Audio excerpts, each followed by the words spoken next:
ఉపాధ్యాయుల బదిలీలు పదోన్నతులతో ఏర్పడిన ఖాళీలు ప్రస్తుతం నిర్వహించే ఈ మెగా డిఎస్సిలో జత చేయాలని తద్వారా నిరుద్యోగ యువతకు ఉద్యోగ అవకాశాలు కలుగుతాయని డిఎస్సి అభ్యర్థులు నిరుద్యోగులు ప్రభుత్వానికి విజ్ఞప్తి చేశారు.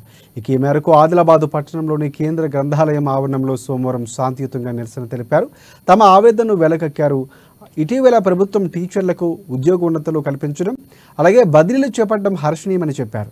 అదేవిధంగా జిల్లాల వారీగా ఏర్పడిన ఖాళీలు డిఎస్సిలో జత చేసి అభ్యర్థులకు న్యాయం చేసే దిశగా చర్యలు తీసుకోవాలని కోరారు. ఈ విషయంపై రాష్ట్ర ప్రభుత్వం పునరాలోచించాలన్నారు.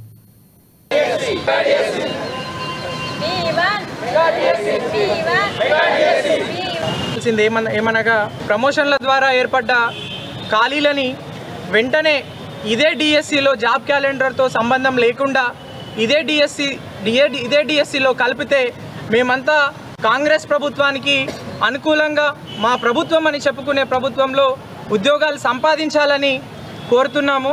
అదేవిధంగా మా ఆదిలాబాద్ జిల్లాలో పోయినసారి కేసీఆర్ నోటిఫికేషన్లో ఎస్జిటి పోస్టులు 203, అదేవిధంగా ఇప్పుడు 206 3 పోస్టులు మాత్రమే పెరిగినాయి.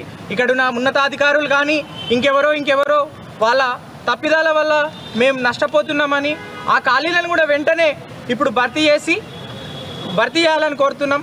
అదేవిధంగా టెట్ క్వాలిఫై అయిన విద్యార్థులు మొన్ననే టెట్ క్వాలిఫై అయినరు, టైం కూడా లేదు మాకు ఒక 40 నుంచి 45 రోజులు 50 రోజులు టైం ఇచ్చి రేవంత్ అన్నకి పాలాభిషేకం ఇదే వేదిక ద్వారా చేస్తామని